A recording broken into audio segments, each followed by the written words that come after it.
Or also students. Okay, great. I strike Amy? that. Wait, Amy?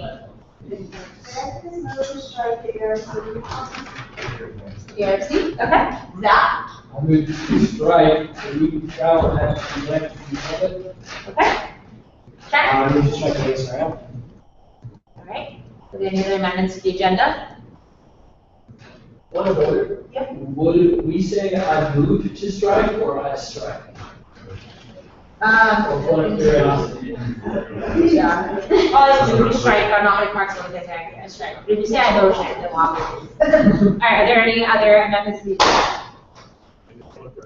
Okay, seeing that I can entertain a motion at any time as well. I move to approve the agenda as amended. Okay, is there a second? Second by Ian, all those in favor? 1, 2, yeah. 2, 3, 4, 5, 6, 7, 8, 9, 10. Those against and those abstained. All right, to a 10-0-0 vote, the agenda has been approved.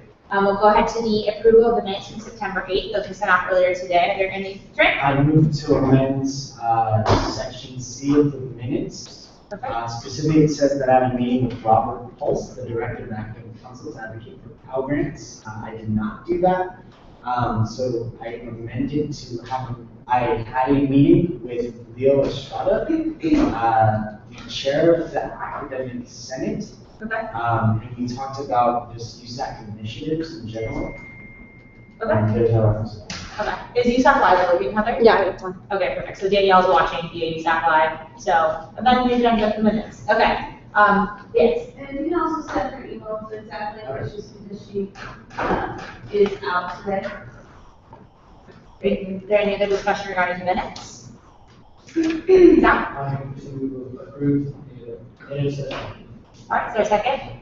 Second by Amy. All those in favor? 1, 2, 3, 4, 5, 6, 7, 8, 9, 10. Those against and those that abstain.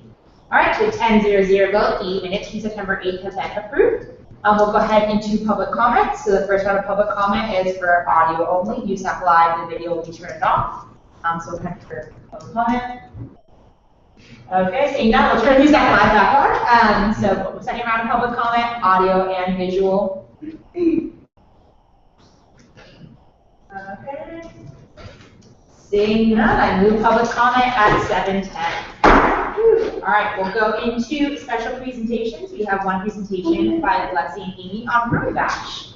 Yay! Okay. So special presentations, you all have 15 minutes. I'll warn you around 12 minutes, you can kind of reference, and then we'll have time for questions afterwards.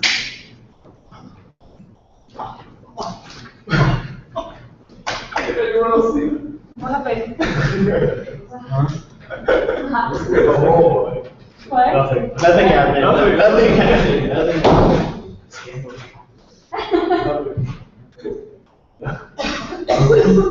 Jeez. Oh, No, I'm still trying to think. Did I not see you have that? No. Still going. Okay. Tell us whenever you're ready. Okay. Hey guys, welcome to CUC and CAC present for March 2015. Powered by College, Nissan College grad. Okay.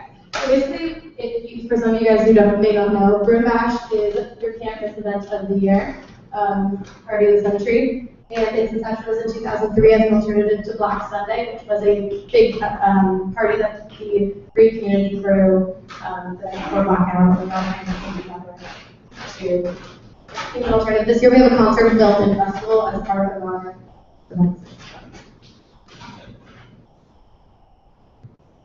The details are boring and all, but how do we get our fans to this point? Okay, so the first aspect of our festival this year is the film, which will be in Acme Fair Ballroom at 8:00 p.m. And 6 films which you should know is at wristbands, where the film will be distributed on a first-come, first-served basis.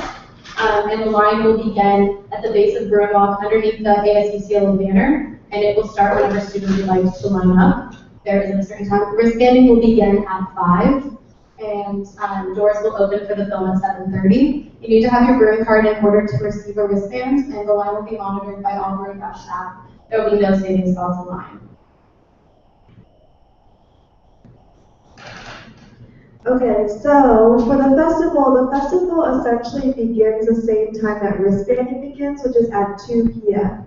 So it's open from 2 to 8 p.m. Doors do open at 6 p.m., but there's going to be such large traffic trying to get into Poly that the festival is going to extend until 8.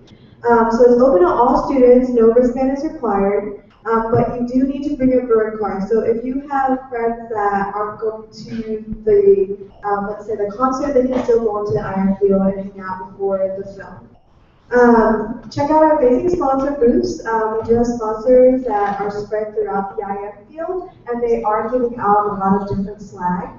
Sponsors include Visa, Coke, and Lyft. And this year we have something different, which is we're going to have a second stage right by the entrance to the IM field, and we have secured Summer Modern, Taiko, and Foundations choreography to perform. So they will be performing from 4 to 5 p.m.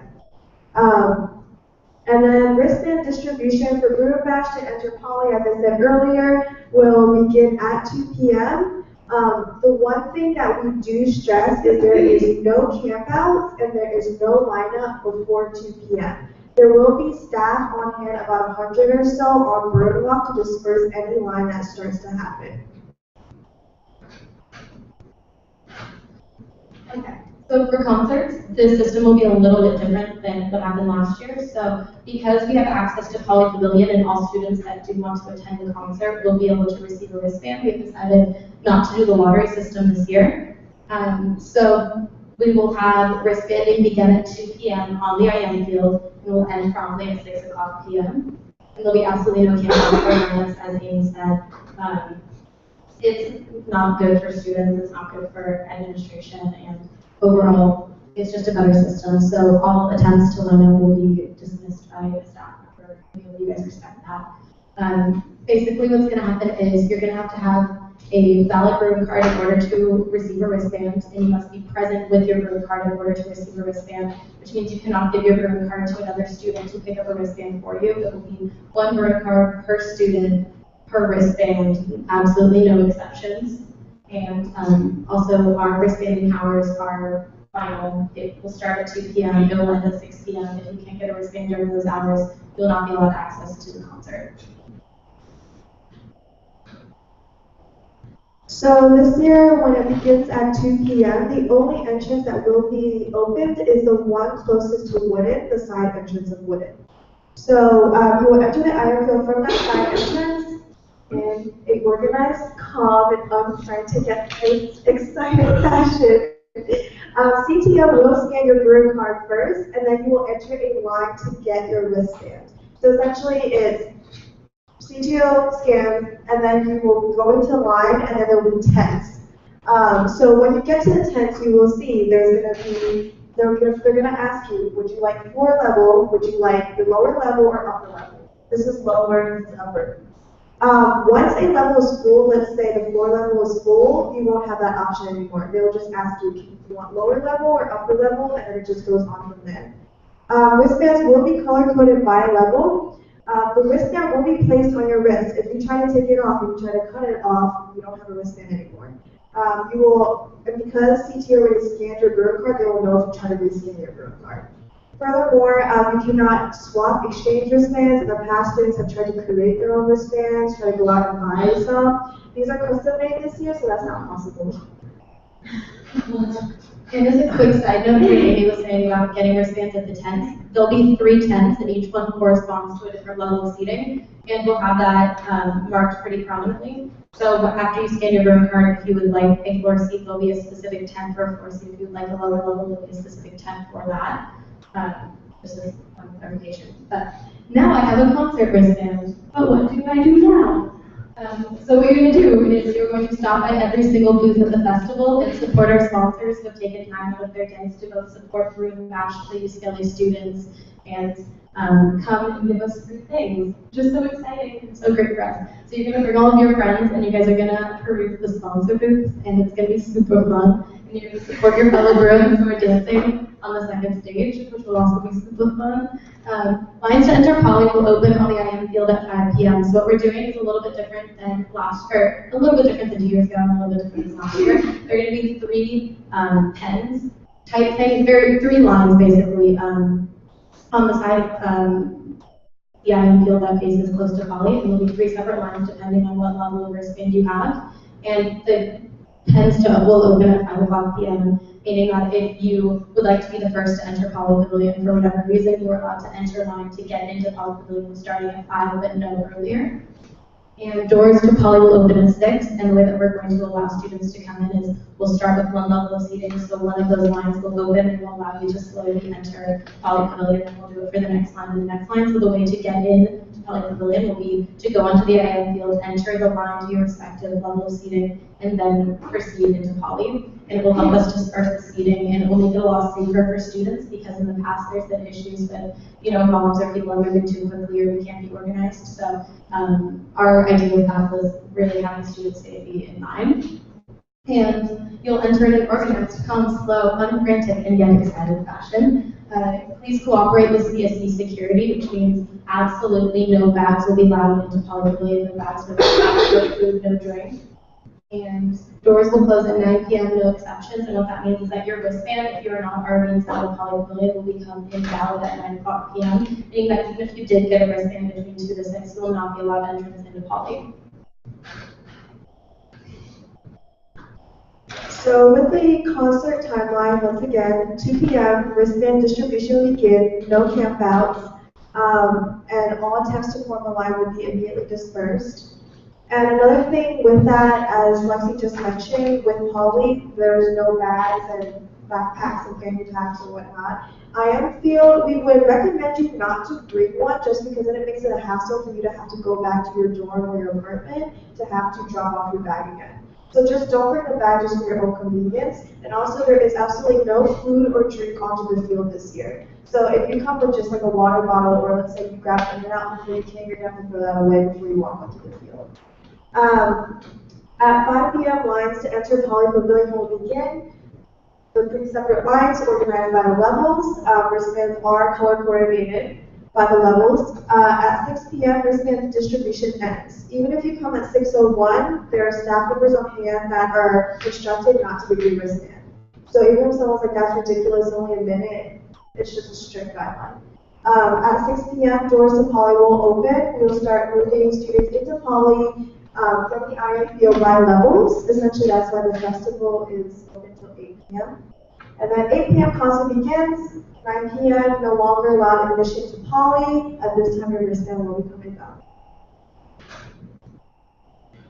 So what can I and what can't I bring? We have labeled it for you really simply and easily. What you can't bring is any food or drink onto the IM field. We've spent a lot of time last year to convert it to a turf field, and we want to respect that. So any bags of any size in Poly, and then we just recommend that you don't bring them onto the IM field. That's not mandatory, but once you enter line to get into Poly, you're not allowed to have a bag with you. So for your inconvenience, just please don't bring them. Although we do understand that you may need to bring them while you're at the festival, drop it off and do that.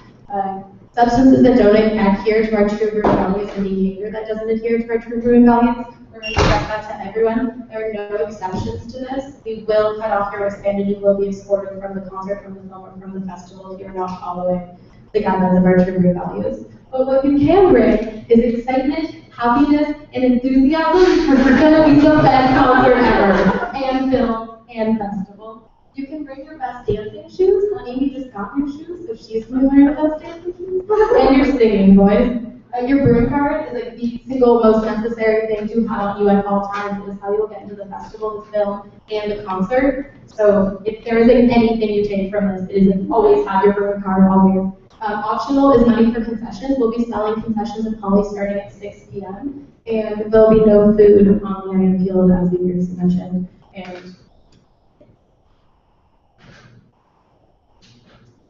so this is a lot of information, but just go onto the Bruin Bash website, which was launched today with the Facebook event and then launched again.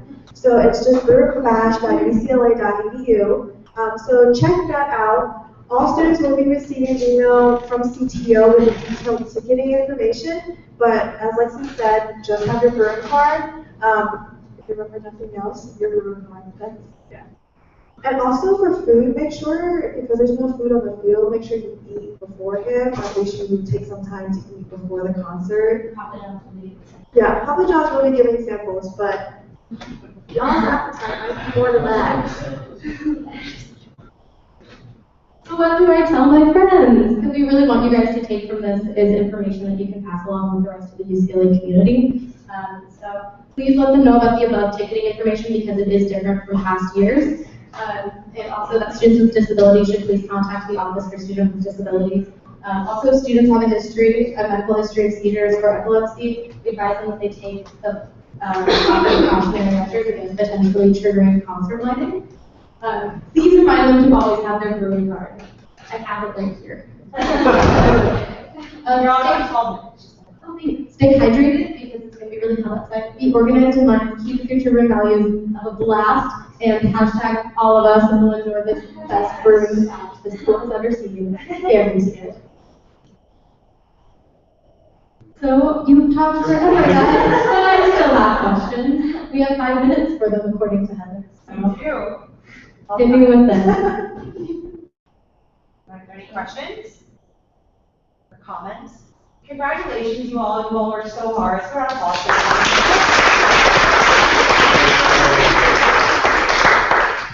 And for those of you who don't know, our lineup for the release and the website is live, so brewbash.ucla.edu. I have a question. How do you pronounce the name of artist? Marion. Marion, yeah, okay. With opener, no worries. Marion, okay, great. Alright, the other question? She wasn't telling, one clarification, she wasn't telling me no worries, you didn't know it. She's saying that the opener is called no worries. That is correct. So you shouldn't worry about the fact that you didn't know that. Alright, thank you all. Oh, and also ACA is performing. Oh, So true. they're doing a tribute to Tracy Morgan, so it's great, excited to see that. Thank you. Alright. Also, many of you guys want the PowerPoint and the PDF version, or just hear you on the talk, so if any organizations would like access to that. Okay, so we'll go ahead into our appointments. So kind of make it over to you all, Patty, setting up your study and everything.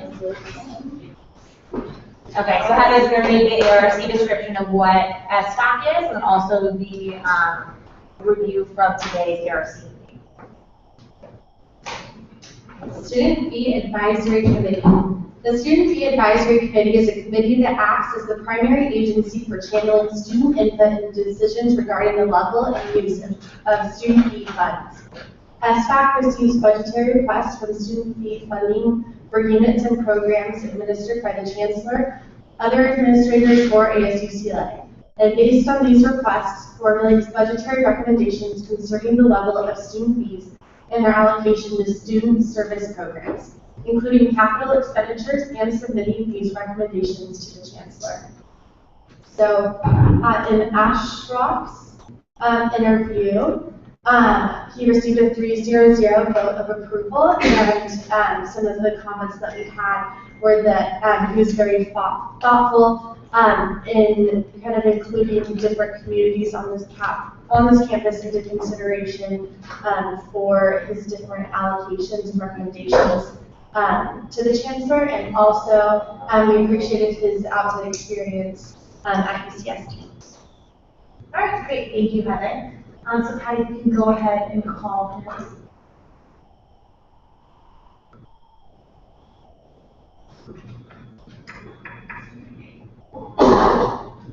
Hello? Hi, Asha, can you see us?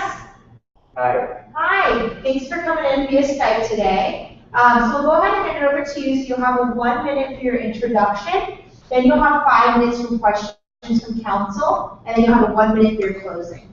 And so I'll try to say we have about 10 seconds left. I'll try to let you know. So go ahead and start whenever you're ready. Okay, first of all, thank you for giving me this opportunity to speak to you. Few of my goals serving as an SPAC representative would be to examine the accessibility of the services that are available at UCLA. I'd like to be able to also evaluate their quality.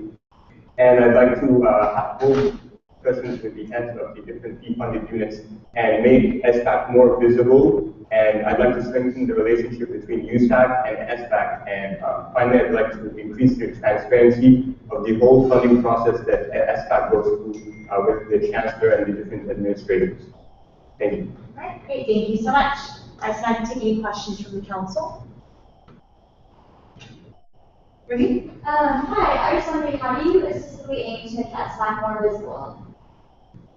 I would like to organize a town hall meeting with the entire SBAC committee, and this would increase visibility if we are able to advertise that properly, so that more students can interact with their representatives and their needs and their issues are better addressed when we gain more input from these students.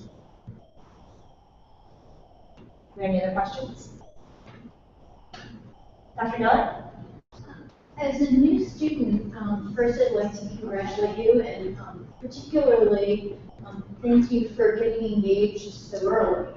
But as a new student who hasn't quite experienced the UCLA academic program, I'm wondering if you could talk about your study skills and your strategies for balancing our fast-paced quarter system of academics with this kind of extracurricular commitment. So I come from a university that follows the quarter system too. I'm transferred from UC San Diego, so I'm used to the pace of studying and handling different extracurriculars. I was also part of 3 or 4 organizations back at UC San Diego, and I put in at least 20 hours of extracurricular work throughout the week while maintaining a GPA of around 3.7. So I would say I have good time management skills. Thank you. Are there any other questions? Okay, last call. All right, seeing none, we'll go into your 1 minute for your closing, so I'll let you know we have about 10 seconds left. So to conclude, I just want to say that I will really put all the time needed into this position. I had the experience of being an SBAC representative back at UCSB, and I really want to use my knowledge and that experience here at UCLA to help my peers and to listen to their needs and what they have to say about the services that UCLA makes available to them, so that I can really perfect the college experience for each student. And I really look forward to, in the event that I am appointed, I really look forward to working with all of you and possibly coming into the meetings, making reports and presentations whenever I need student input. All right, great. Thank you so much. We'll give you a round of applause.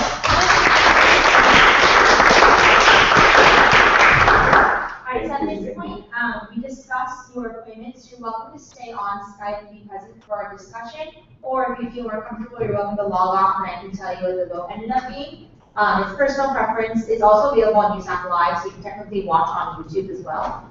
Whichever you feel more comfortable with.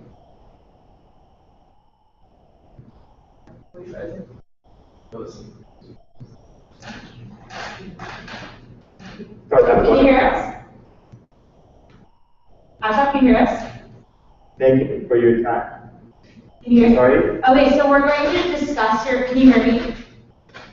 Yeah. Okay, so we're going to discuss your appointment. So you're welcome to stay on Skype and hear our discussion, or if you feel more comfortable, you can turn it off and I can email you what the result was. So whatever you feel more comfortable with. Oh, wait, actually, I'd love to be on if that's not a problem. Okay, not a problem. All right, we'll go into discussion. So there are any points regarding the appointment? Heather?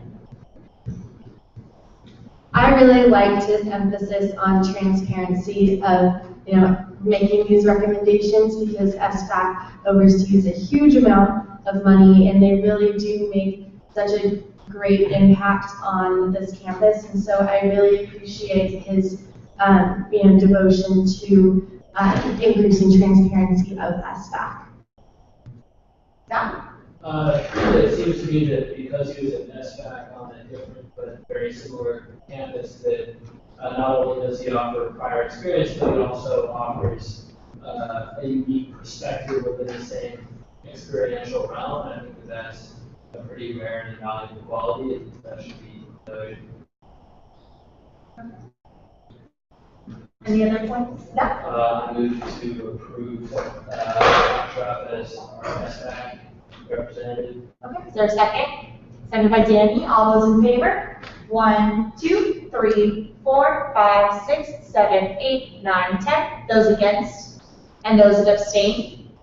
All right, to a 10-0-0 vote, you've been approved. Congratulations! Thank you so much. Thank you for your time. Goodbye. Bye. Okay, great. So next up, we have for ASUCLA Communications Board, Malika. So I'll have Heather read the description position. Because Malika is actually in India, they were not able to schedule an ARC meeting because of the time difference and everything. So she's going to read your description and then we're going to go straight into the interview so there is no ARC recommendation due to a timing conflict. All right. ASUCLA Communications Board promotes and advances UCLA student media. The 3 standing committees of the Communications Board are 1, the Executive Committee, 2, the Finance Committee, and 3, the Operations Committee. The Executive Committee performs the annual performance review of the Director. The Finance Committee oversees the preparation of the annual budget and ensures,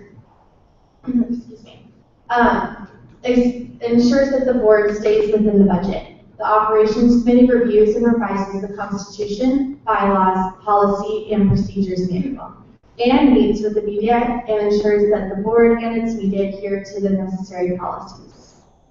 They meet monthly, including a 2-day retreat in August.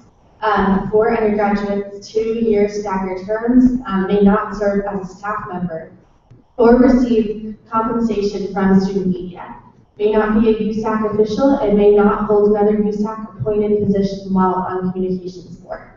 Meets monthly, including a 2-day retreat in August before, that's just a repeat. Okay, so that's Communications Board. All right, thank you, Heather. So we'll go straight into the Skype interview.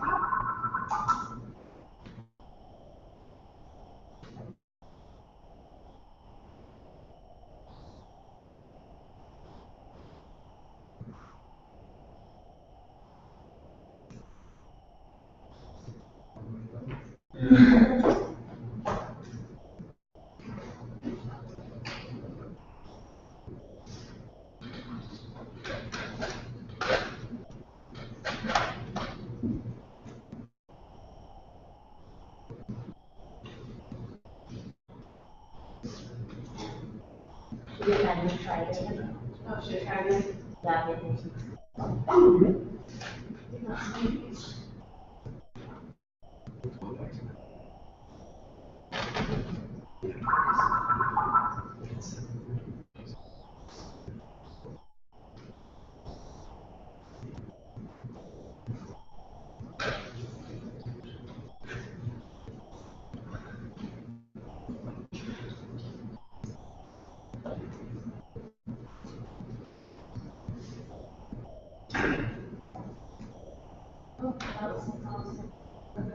Malika? Sorry, I think my network is a little weird. Oh, it's okay. Can you hear us?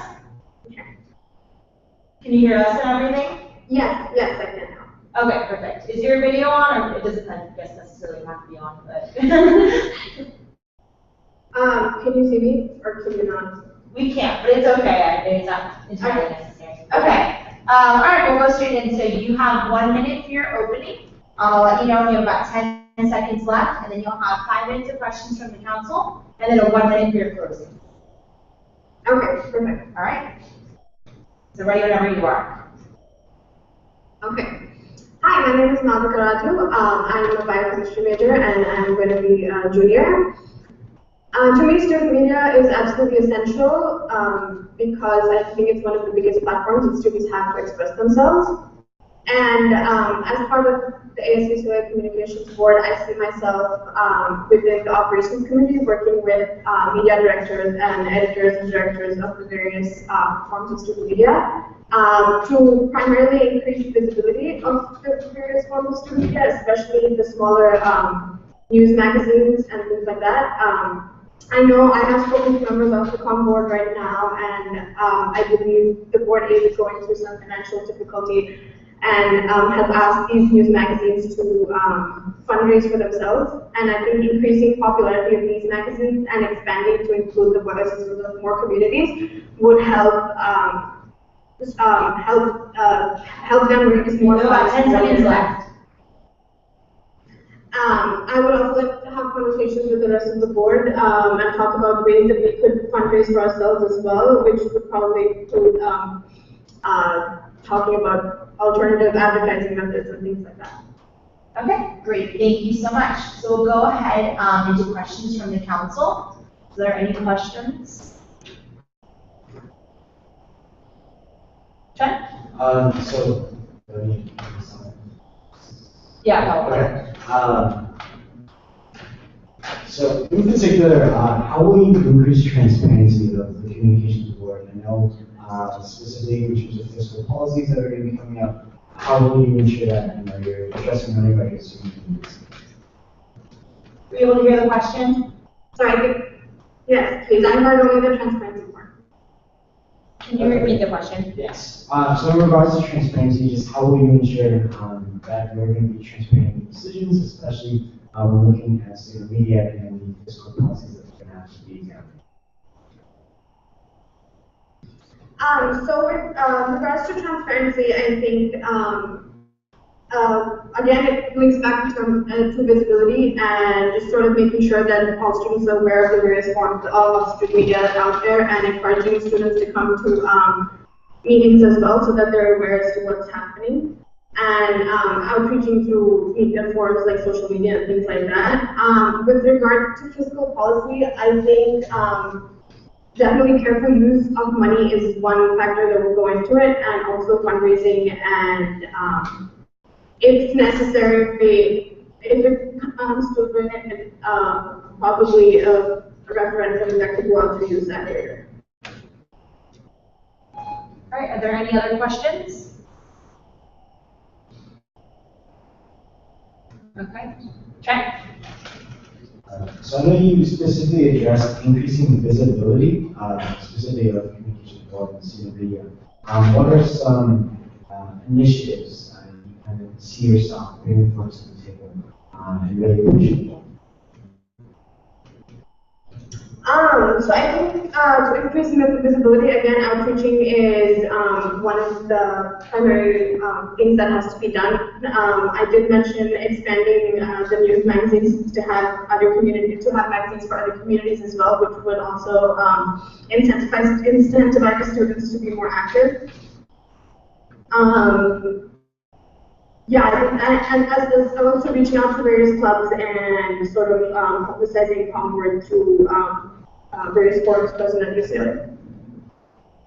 Great. Are there any questions? Heather? Have you reached out to any members of the board to get more of a feel for the exact job that they do and kind of more of the intricacies of the problems that they're facing right now?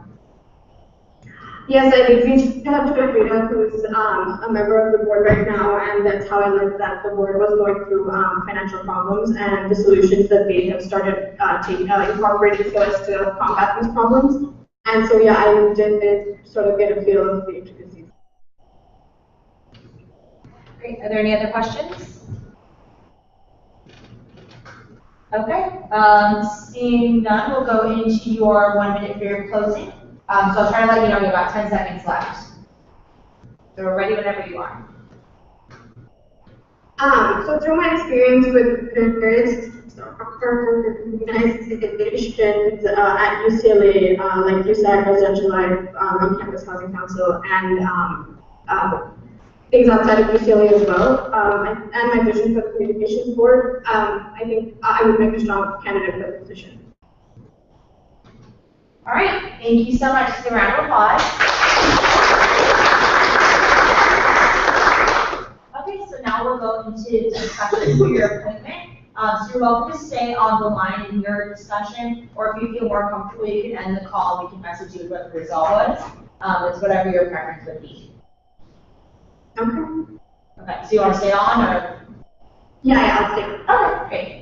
So we'll go ahead into discussion. Is there any points of discussion regarding the appointment? I can also entertain a motion as well. Anything?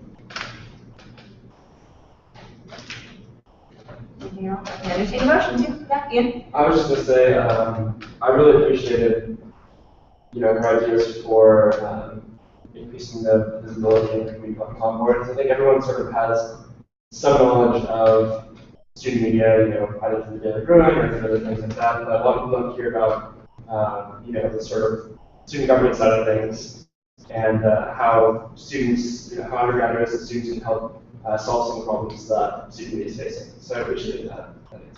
Okay.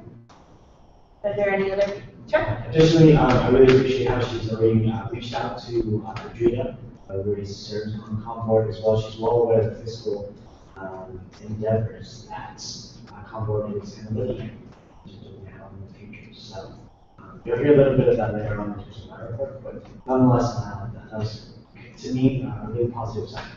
She knows what's coming. Okay, great. Anything else? Can I entertain a motion too? Bree. I move to approve Malcolm's appointment to USAC Communications Board. Is there a second? Seconded by Danny. All those in favor? 1, 2, 3, 4, 5, 6, 7, 8, 9, 10. Those against? And those that abstain? All right, to a 10-0-0 vote, Malcolm, you've been approved. Congratulations. All right, thank you. You said your yes. Yes. Okay, great. All right, thank you. Thank you so much. Okay, bye. We'll close that. Perfect. Thank you, Patty. All right, so that's it for our appointments for today. We'll go ahead into our officer and member reports. So I'm first. My member report's pretty short for today. I met with Zach. Zach Dameron last week to talk a little bit about what we're going to do for food security. So look forward to presenting that to you all. We're looking to do that within the first couple weeks of school. We want to wait till everyone gets back to campus and try to talk about how each of you can offer a role in that. We do want to do that while giving you all suggestions. We don't want to tell you how to run your office and what you can and cannot do. Just start to kind of brainstorming about things that you can see, different ways your office can get involved. Because we want each one to kind of contribute in different ways. I also talked on the phone on Friday with Erica. She is one of the directors of the California Women's List, which is a coalition for women who want to get involved in politics. We talked about ways for that program to extend to campuses to make sure that we're encouraging women at a younger age to get involved in local politics and kind of stream this pipeline between getting involved in local politics, state, and eventually federal. So I look forward to continuing on those discussions and seeing how we can bring this organization to UCLA. The school-wide email is going out on September 21st at 8 a.m. And again, the reason we had to delay it was because the listserv that is on for it now is summer students. So we thought it would be better just to wait so we can get the fall students on the list as well. So with that, that's all that I have. Are there any questions? Okay, we'll go on to our internal vice president. Okay, so all USAC internship flyers were printed, but I didn't like the resolution of them. It was really blurry, so I sent them back and are having them reprint them so that they will look good. They will be here on Thursday, so you can come by my office and pick them up before enormous activities fair. I'll text you all in the group meet to come swing by and pick them up. This Friday, I'm having a conference call with a woman named Meg Boston, and she is the director of sexual assault prevention and response at Williams College. And Williams College actually did this really great survey, campus-wide survey. I believe it was either last year or 2 years ago, and it was a survey to gauge attitudes and behaviors surrounding the subject of sexual assault on campuses, and it was so well organized, and so they received a really great response from the campus. And so I've been working with Savannah and UCOP, the presidential task force, to kind of see how we can implement that at a UC-wide level. If not that specific survey, something, kind of to that effect, and obviously tweak it a little to make it, our own, to measure our UC, attitudes and behaviors here. So I'm meeting with her to kind of get an outline about how, they engaged so many students and how they did receive such a successful outcome. What were their thoughts in developing this survey that was just, really, really great. So that will be on Friday. And then also great news, the hunting ground will be coming to Campus Safety Week on Thursday. So I'm really, really excited for that. Be on the lookout for more information about Campus Safety Week. We're having a meeting tomorrow to hammer out the logistics and details of that. That is all for IVP. Are there any questions for the internal vice president? Okay, we'll go on to our external vice president. Welcome back, Zach. An immensely successful and eventful week. My agenda was flying out to DC last Sunday. Was there until Thursday. I visited a former SEC friend in New York about legal sort of student debt issues. Something down the road, but it's not immediately relevant. And that included Sacramento to CSA meeting, and then drove back down here on Sunday. So in DC was immensely successful. We had 23 meetings with various senators, representatives, and their staff, and I will list them now. So we had 4 in-person meetings with members themselves, and that was Senator Barbara Boxer of California, Senator Elizabeth Warren of Massachusetts, Senator Claire McCaskill, Democrat of Missouri, and Senator Roy Blunt, Republican of Missouri. And then with staff, we met with Lamar Alexander's Health Education Labor and Pensions Committee staff. We met with the House Education and Workforce Minority staff. Senator Baldwin, Representative Karen Bass of California, Jeff Denham of California, Feinstein, Senator Feinstein of California, Senator Heinrich of New Mexico, Senator Hirono of Hawaii, Representative Steve Knight, Republican of California, Representative Ted Lieu, Democrat of California, Alan Mullenthal, Democrat of California, Scott Peters, Democrat of California, Rob Portman, Senator Rob Portman, Republican of Ohio, Representative Linda Sanchez, Democrat of California, Brad Sherman, Democrat of California, Torres, Democrat of California, Lee Walters, Republican. All of these were immensely successful. We had 3 asks about student loan debt and asked about prior year, which, as you may have read, is now institutionalized. President Obama released what I believe is an executive order, but at least administrative change that is supported by Republican Health Committee staff, which is that in the 2017-2018 year, students and their families will be able to use 2015 tax information to apply for financial aid earlier, so that in advance of deciding what school they attend, they know how much financial aid they will receive and can make a better consumer choice about what they can afford. This is a very big deal. So it was great to see that all happen in front of us. But what was particularly encouraging was that we had meetings with members of both parties, many members, in fact, with both parties, and there was lots of room for bipartisan legislation on student issues.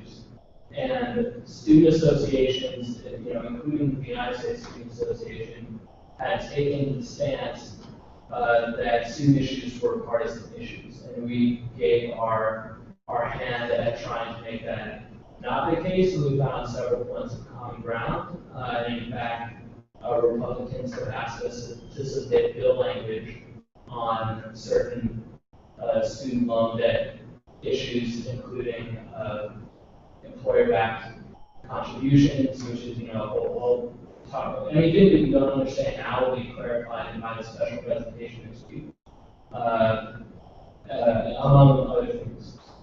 So that's to say that we have developed strong working relationships and or strategic partnerships with at least 23 different congressional offices within the span of a 3-day visit. And I think that was a really great way to kick off the federal advocacy program. You'll be hearing more detail about, again, the political and legislative intricacies of that entire process. So very pleased with that, and we're looking to return to DC probably once a quarter for the next, through the year, and hopefully my successor will follow suit. So then UCSA was a great meeting. We talked a lot about the campaign that we elected at Student Congress. Lots of great ideas are flying around. UCSA voted to rejoin USSA with certain special conditions attached to it.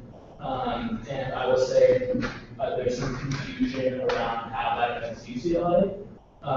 And as Kevin Sabo said at our meeting, the president of UCSA at our meeting, this doesn't affect individual associations. This is a UCSA direct membership. So we have sort of an indirect affiliation with USSA, but we don't spend any of our own student fees on USSA-related conferences, dues, etc. But rather we have sort of a voice to attempt to change USSA through the UCSA space. I understand that's a little complicated. And the reason that I voted against rejoining USSA was that I felt that our resources were better spent on UCSA conducting direct federal advocacy with the resources spent on USSA. But seeing as we have voted to rejoin, my plan is to do whatever I can to be a part of the process of bettering USSA through my position as a board member on UCSA, not as EVP of UCLA, if that makes sense. So those are the major developments of the week. I look forward to discussing the details of direct federal advocacy and what that looks like going forward, what that means for our budget next week in the special presentation that will be given by me and my chief of federal affairs. That's EVP. Great. Are there any questions for the external vice president? Heather? I know that there was talk of changing the name of the campaign Let's Talk for UCSA. What is the update on that? So the update on that is that there is email votes going on right now, but there are a few suggestions as to, so one of them is the How Are You campaign. Students for Mental Health, which is SMH, which is among other, the CARE campaign, things to that effect. So that voting is happening right now, so it is being changed from Let's Talk. Yes, Who are the voting members of that? the voting members are EVPs, so that's yeah, so not legislative directors or organizers. Your input would be Yeah, I got offered if you wanted to ask me. because I look at these campaign names and I am less qualified to speak to their significance. So actually, if I can, Yeah, absolutely. I think there's no question. Any other questions? Okay, seeing none, we'll go on to our Academic Affairs Commissioner. So kind of to follow up with a lot of the meetings I mentioned last week, so I'll just kind of go in order. I met with Pat Jen, Vice President of Undergraduate Education.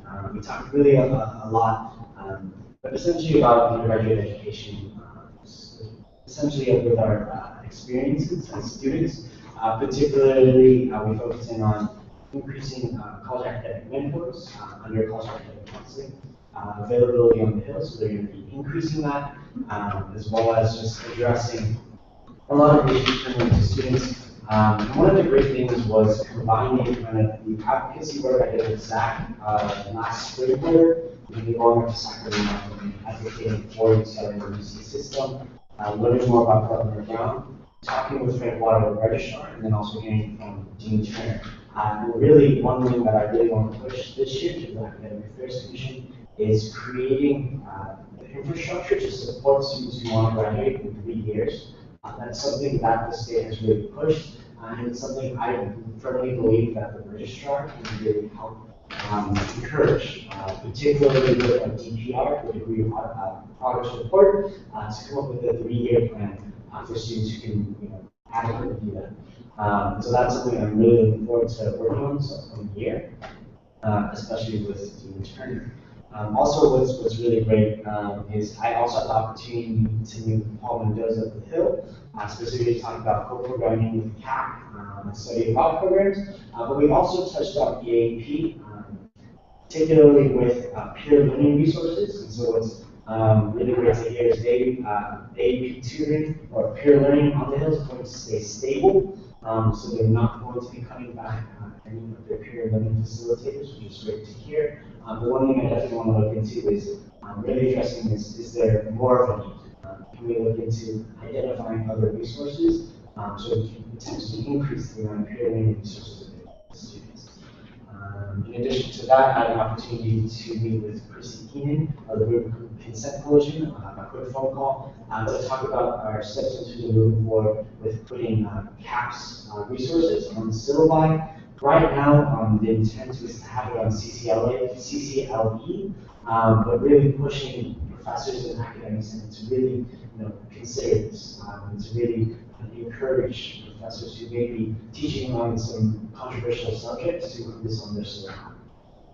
In addition to that, I met with Arvoli of the student media, specifically to talk about BrunoWalk.com. So hopefully a couple of you are familiar with BrunoWalk, where a lot of UCLA undergraduate students will go online and research the classes that they're interested in taking, specifically reviews about their professors. One, this is not necessarily a well-known service that's housed under student media per se. So we talked about kind of these overarching goals in terms of looking at a revenue stream from BrunoWalk, so they currently make money off of that, but looking at ways we can increase that, increase the traffic, figuring out ways to kind of update BrunoWalk. The last time it was updated was back in the early 2000s. We're in 2015, so looking at changes for that. And really on my end, looking at a way to facilitate a conversation that essentially we can have between the academic center and student media. It's very contentious. However, this kind of service is here to stay. It's been here over a couple of decades, and so really looking at some of the best practices moving forward. In addition to that, I met with Tony Sandoval of the CPO to talk about just ways that AAC can program with the Cash Touch Committee and to initiate outreach committee. So I'm trying to schedule a meeting with Justin, who is the chairperson of the CRC, so looking forward to that. I'm really looking at ways of collaboration. And then lastly, I was able to get a coffee chat with Frank Water, the registrar. I'm really ensuring that we're on the same page for this upcoming year, specifically looking at ways that we can create a focus group to really address enrolling in classes, what students really want out of my UCLA. And some really, really great news. I found out literally 5 hours ago. Is Dina and I are planning to meet with information technology services. So one of my platforms is to increase the wireless internet on campus. We're really tearing home the idea that there needs to be an increase in study spaces on campus. We've seen midterms and finals, the libraries are jam-packed. It's very difficult to find study spaces, so that was kind of the basis of my platform. So I am very excited to announce that the Associate Vice Chancellor, Andrew Miller, mentioned they're on target to complete wireless access in 192 general assigned classrooms by this upcoming Friday. That translates to 460 new access points, which then translates again to 14,430 seats in classrooms. So wireless internet is going to be available. This to me is really exciting just because I know a lot of students with these classrooms will not being used by professors to study. They'll need to study groups, and so I think that's really enticing in regards to increasing the study space. So I'm looking forward to meeting and really identifying a lot of other areas of need that students really need to address and get at. Are there any questions for your AAC? Okay, we'll go on to our administrative representatives to stricken the SWC report. So Roy, welcome back. Thank you. And your report for me this week? So after all the great Bruin Bash events on the last night for classes, Wednesday, there will be a series of concerts in right here in Union, so you're be aware of that. The ballroom will have a cappella early, and then the Bruin Dance Massive at the end of the night, and the coffee house will have programming, and we're going to have a stage out on the first floor food court patio with, and this is multi-student. It was all student happening except for the DJ at the end of the night, so I'm going to do for that. Last thing you do before school starts. And study. Any questions? Okay, we'll go on to Dr. Geller. It's nice to be back with all of you, and look forward to, now that everyone's back from their travels, hearing what all of you are up to in your offices. Looking forward to those who are on outstanding officer reports adding to the agenda so that we can all hear what you're working on, what your accomplishments are, and your goals for the year. Any questions? Thank you. We're going to proceed. No reports. No reports, okay. And Patty? Oh, come back to sorry, back there. Oh, sorry. We'll come back to Patty.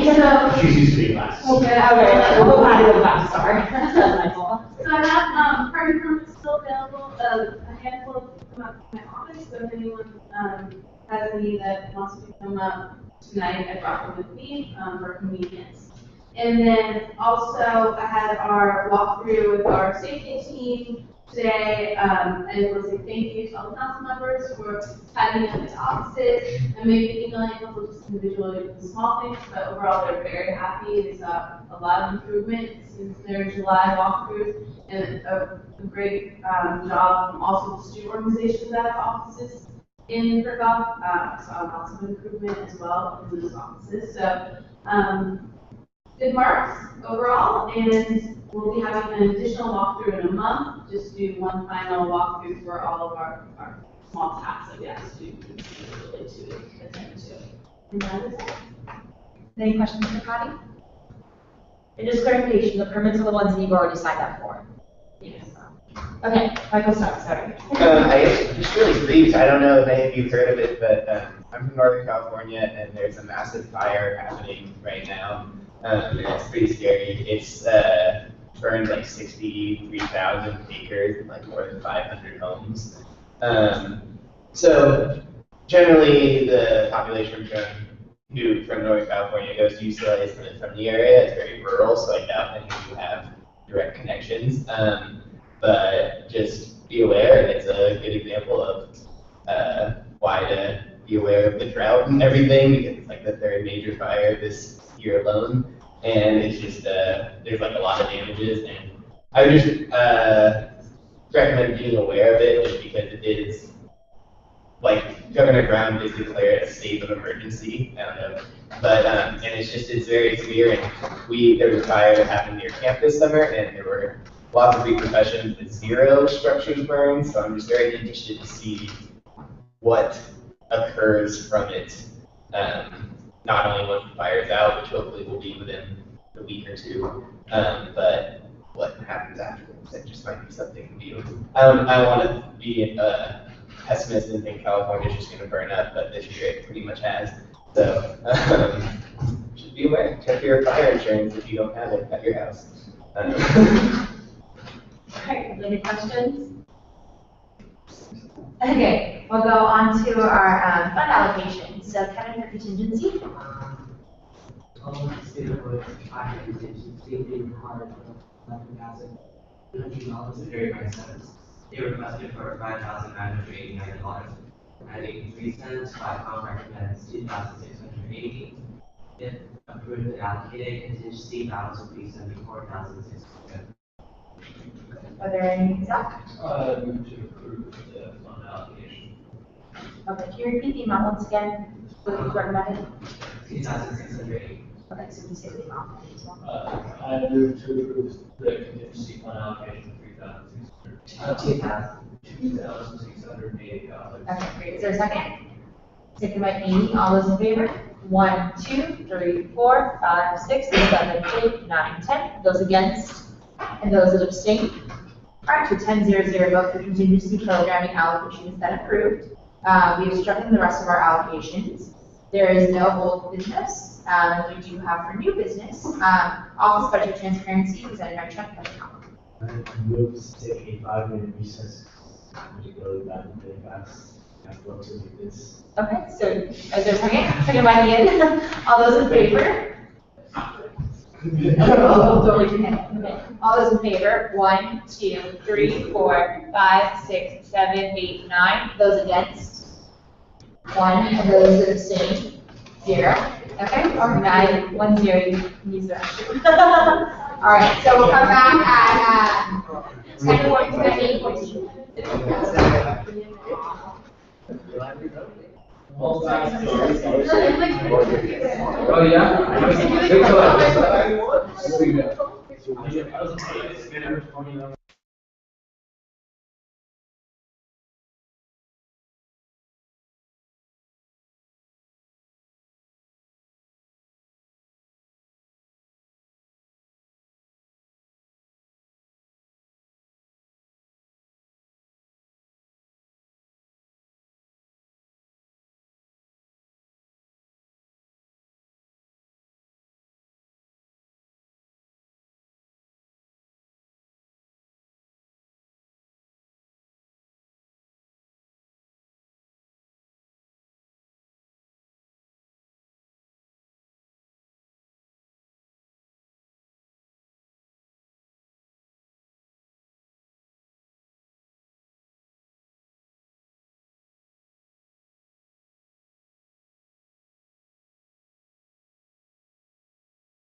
You put your sunglasses on.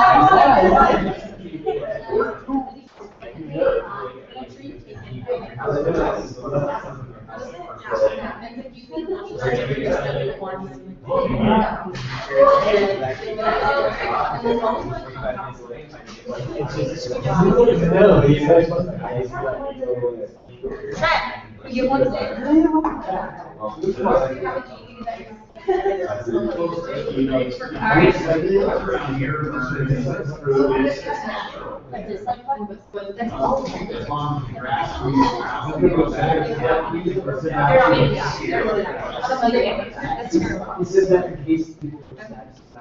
And well, and the other thing, Oh, but you don't really like it, like I like to die. No. Alright, everyone, it's 8:14, so I'll get you back to order. It's 8:14. Okay, we'll hand it over to Trent for the new business item on the office budget transfers.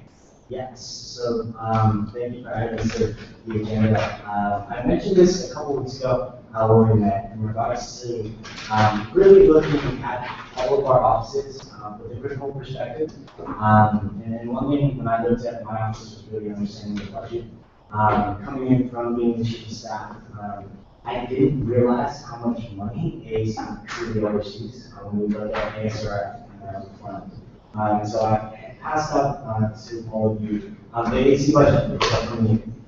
This is available for the most part to the undergraduate population as well as anyone in the general public online. You can go to the SGA website and look at kind of what I'm allocating for my budget and what I spend it on. But one thing in particular that I wanted to kind of get everyone's opinion on and see if we wanted to move this discussion to potential action item was, do we want to look at really highlighting where we're spending our money?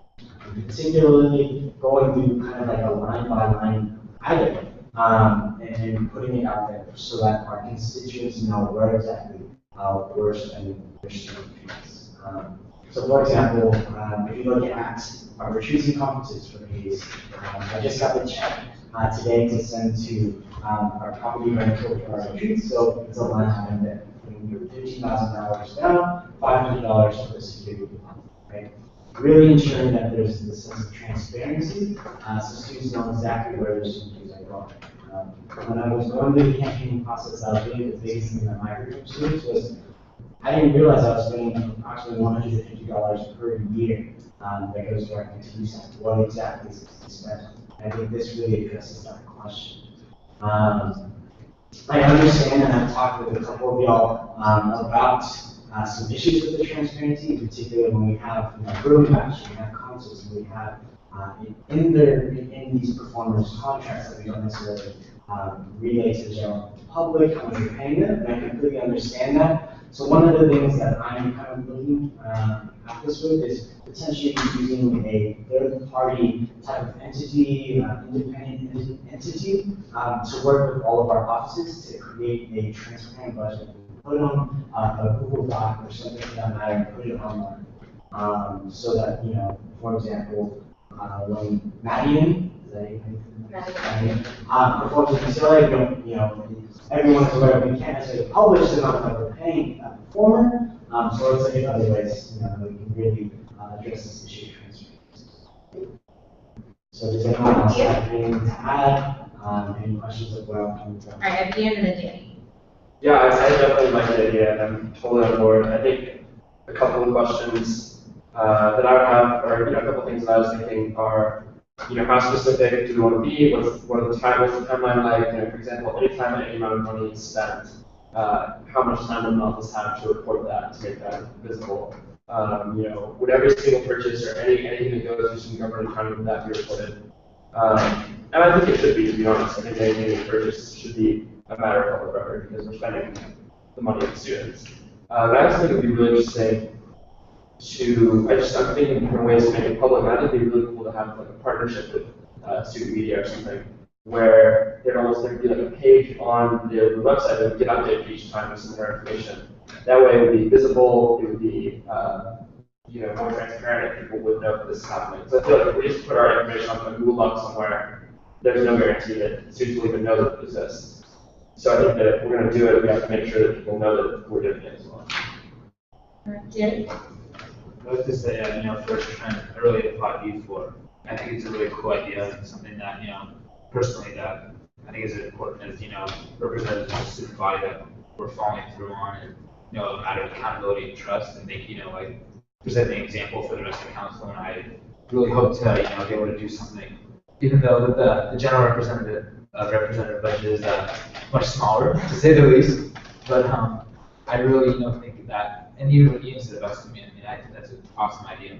Really, look to explore ways that we could do that, but I really look forward to doing, a very specific budget for my office to try to mirror what you presented with us, so thank you.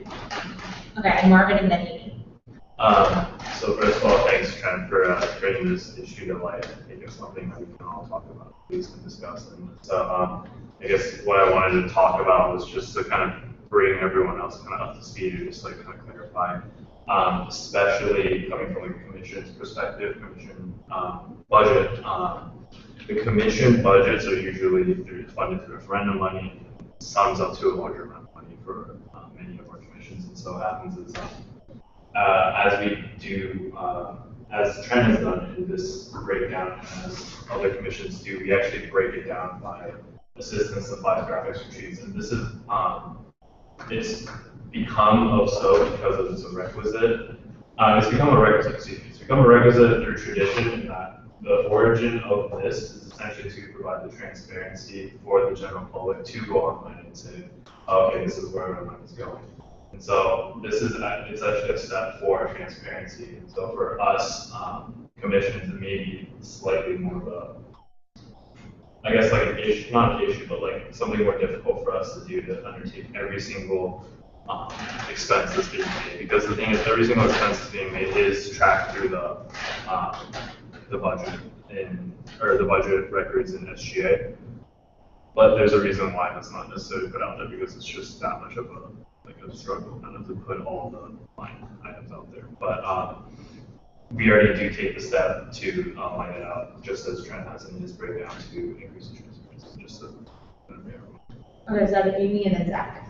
And, No, sorry. Yeah, just echoing what Marvin just said about commissions.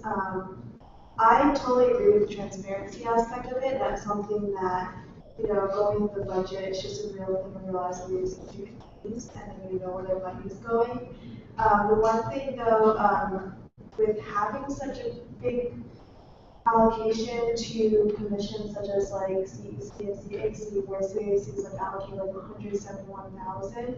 When we're doing programming, from a programming perspective of 9 different programming entities just under CAC itself, the idea of doing very specific allocations and representation of that just gets very crowded in a sense, whereas more so, this is so clean, and I wish my budget breakdown could look this clean. There's more idea that I'd be more comfortable having like broad, like, okay, this is how much that goes to this, but then in terms of like further breakdown, it's just hard to keep breaking it down because then students get very lost in where these numbers are coming from, and that makes it seem like the commission's all over the place, but more so it's internal that we know where this money is going. It's just coming out of this large lump sum more so. So I'm all for breaking it down clean like this, but then in terms of breaking it down even further, I just feel like that'd be really hard for students that aren't within like programming aspect to understand where all that money is going. Okay, so it's Zach and then Nancy.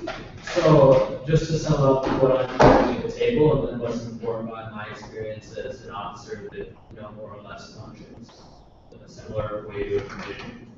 I think just the sheer volume of transactions with large budgets like these raises, Marvin and Amy both pointed out that there's a certain cost associated with just the labor that it takes to make these transactions public. I think that this raises what has been implicitly asked, which is making our budget more transparent going to be something that's student-driven?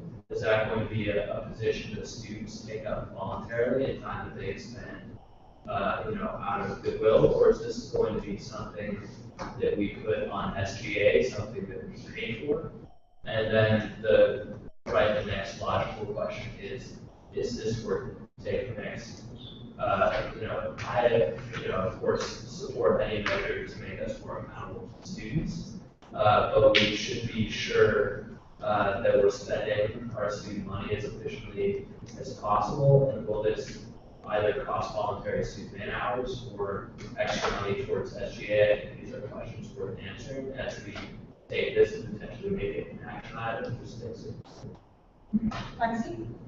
And it's a really, we've actually talked about it a little bit before meeting, and I think a lot of it is that, at least for CC specifically, our budget is a lot more, is broken down more detailed than this, to the point where, as you have, like, the academic success factor that needs to have a chunk of $17,000 or something that we've done similar, we have that 17,000, let's say, broken up into 4 or 5 different categories, we'll have it broken up into different types of expenses. So at least for the CC budget, I see that we have a very specific line item for each thing, and I don't know if we would be able to break it down more, for reasons that you also mentioned previously, and just the fact that we have a lot of specific organized categories, and it does help us run things efficiently year after year. We have kept on budget year after year, which is a big thing as well. So maybe because it's more specific to each council member and council, each person's budget, it might be a good idea maybe in the future, in the beginning of the year when we are working on our budgets, whether it's over the summer or even right now or the beginning of 0 week or first week, if we sit down with SGA or something and they can talk about how to make our budgets more specific and more transparent, as opposed to having to write every single time we buy a colored pencil. It might be good so that way we get at least, if that makes sense, we would have a specific breakdown before the year even begins, so that we know how much we have, and students also know how much we have and where our budget is going. It's been really successful for us in the past, however long we've been doing this, and I think it would be really good to address specific to each commission or specific to each organization who receives students. Yeah. I definitely think it's important that we're talking about making budgets more transparent, but I think that another aspect of transparency that's important is making expenses transparent as well. So I think it's important that everyone sees what we're budgeting, what we're planning on spending, but I think the students also have a right to know what we're actually spending. And so if someone already has to take the time to fill out requisition forms, and so I think that if they were able to, input that information that they're in the requisition into a Google Doc and make that public, that's one way of making our expenses more transparent as well as our budgets. Every week they're updated on this. Every single expense. It's So like every line, like you can see like, okay, this office bought like 200. You see the But you see it for that, for example, like say officer president requests, $2,019, and does it say each line item, like blah, blah, blah for cups, blah, blah, blah for, but it will say what it's on. So it's like, so doing something like, That's all in the records. Right. The degree to which it's flowing through very readily on that level of detail, the system's not designed to do that. Right. but if you had a specific line item budget, so let's say supplies, and then you bought something from a supply category, people do know that you're buying supplies for your office, as opposed to just having a general commission expense being like $10,000. But I was saying, like, hypothetically, someone could say, okay, I'm getting supplies. They go out and buy the nicest paper that there is. They could spend, like $500 on paper or something. And the student can say, I don't think that's reasonable, and they can hold you accountable for it. But the way things are currently, they can see that you bought $500 worth of supplies, but they don't know what those supplies were. They don't know what you're going if that's a reasonable expense. Zach? The other thing is, from personal experience, the amount of detail in the actual requisition form definitely varies. Especially if it's a high, like Congress had, like it's a very high volume of transactions, and to simplify the requisition form, they were grouped together into, basically as few line items as were necessary. Like Roy said, the information exists there because the receipts are all attached. So theoretically, someone can go into the files and examine what each expenditure was. But SGA doesn't have this information documented in additional place. But it also, questions worth asking. are, who is looking at this information? Who are we, as we seek to make this information more available, who are we trying to make it available to specifically that can't already go into SGA and things like these? I just want to make sure that as we go about this process of being more accountable to students, that we basically take into account that this information is publicly available. It's just not flying in people's faces every day. It's taken enough. But yeah, I mean, I feel like everybody, is very well informed. That I mean, I think all the main points that I would want to make sure are on the table and brought up various people. I think it's really important, thinking to that point, that everybody understand this information is public, so I wouldn't want us to use imagery about non-public. And I think the question is, relatively speaking, I think that USAC's finances are reasonably transparent, and I think it's always potentially worthwhile if you guys consider wanting more transparent. So that's a great subject. I think that there are some things that are easier to get to, such as the budget. So the budget, framing the budget is an exercise that most of the offices will go through. And we might be able to come up with some relatively easy ways to simply put that information out there on our website in a way that could really increase the transparency without adding a lot of administrative expense. There are other ways of approaching the administrative expense. I think the idea of a third party has been mentioned. If there's a third party that helps to isolate the council from the expense, again, your administrative expenses are on you. Essentially, you're paying those, and I think it's something to be considered. As we look at your money, one of the pressures we've talked about for a few years now is this increasing pressure, the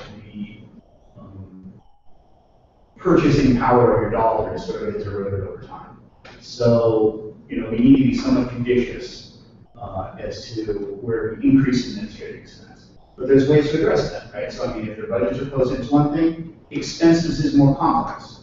The information is certainly out there, but it's not in an automated form that so readily can be displayed. But it's a great subject, and I'm certainly happy to sit down with, a group, individuals, whoever would like to look at this. I mean, it's certainly something we strive to be very transparent. So what we can do from here, so this is a discussion item, so we can keep discussing. I know there's been discussion about making it an action item, so if we help us formulate a plan, we can make it an action item. Or we can also create a committee of council members to discuss this further and to come and present to the council about it, and then we can do a vote from there. So we do have a couple options. So A, continuing discussion. B, making this an action item and vote on a specific plan. Or C, having kind of an ad hoc committee of council members to discuss this further. So if anyone has any, Marvin? I just have a question, kind of pose to everyone. If we're deciding the timeline of when to make an action item, when to form a committee or something, maybe we should consider also like the effect, as in what if we were going to make any changes, is it going to affect how we structure budgets from this year that we're already in, or is it going to affect next year too? I just wanted to see if anyone had any thoughts about that. Okay, Danny, that's up. So if we did want to create a committee of some sort, would be the process to. So we can, well, if we choose to make this into an action item, we'd have to amend the agenda, which would be 2/3 vote to make it into an action item, since right now this is a discussion item. And then from there, we can place the responsibility onto the chair, for me to select people to be on the ad hoc committee, if people want to volunteer themselves, and then we kind of decide what the ad hoc committee would look like, how many people would be involved. I think it's also important that FICOM is part of that committee as well, since it would involve a lot of their transactions, things that they're doing, and also administrators. So that's what we can do from there, if we choose to go down that route. Exactly. I was going to say, it seems wise not to immediately turn this into an action item, but rather examine, a lot of details that, I think have gone unanswered, which is, for instance, the scope of SGA's administrative ability to carry this out, what addendums we would have to make to our governing structure to carry it out if they don't meet that scope. It seems to me that, given that we are not experts on these things that we do have an ad hoc committee that includes all stakeholders, so that we can go into a more detailed discussion about it before we transform it into an action. Okay, so Trent and then Ian. Yeah, I agree completely with that. And specifically, also to kind of answer Marvin, your question, it hasn't necessarily been answered. And I think the ad hoc committee would be able to. They would be able to really look at, okay, what is the probability if we were to enact something like this, right? Would it be for this year? Would it be for subsequent, USAC council members and adjusting that? Again, I wanted to bring this forward as a discussion of what this exactly is. Getting the temperature of everyone else, understand what everyone else thought, especially what I really appreciate your input as well. So yeah, I would absolutely love to continue really examining this, analyzing ways that we can make our council table more transparent. So I'm all for it. Ian? Yeah, I think that we should make this an action item so that we're able to create an ad hoc committee, because I think this process needs to be formalized. There needs to be people who meet and discuss this outside of these weekly meetings, because we don't sort of make this a formal.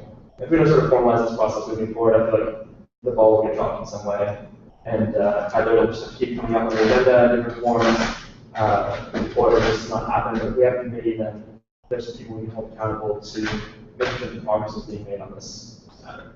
Okay. So from here, I'm hearing a lot of consensus for the committee. So what we can do is I can entertain a motion to amend the agenda to add an action item on an ad hoc committee for the Office of Transparency. Zach? I move to amend the agenda to reflect the creation of an action item that sets up an ad hoc committee concerning the transparency of student government budgets. Lexi? I don't know if I'm allowed to say this, but before we do an action item, wouldn't it be best to discuss what kind of committee we even want to form? And like have a set idea for that before we decided to vote on it, because we can't come to a consensus about what kind of committee we want to form, how often we want it to meet, when it's going to be implemented, what we want it to do. It would be best if we. Right, so there is a motion on the table, so we can have discussion and call the question later to go back to the vote. Ian, did you have something? I was just going to say, if it's an action item, then still discuss it before we vote on it. Right, so this is just adding it to the agenda as an action item.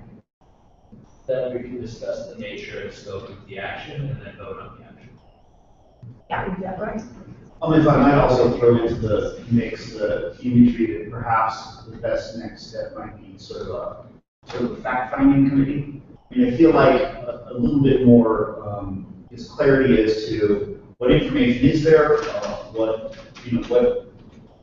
how readily we can get it, what kind of information, just kind of laying it all out so that then, I mean, that may be just also a function of an ad hoc committee.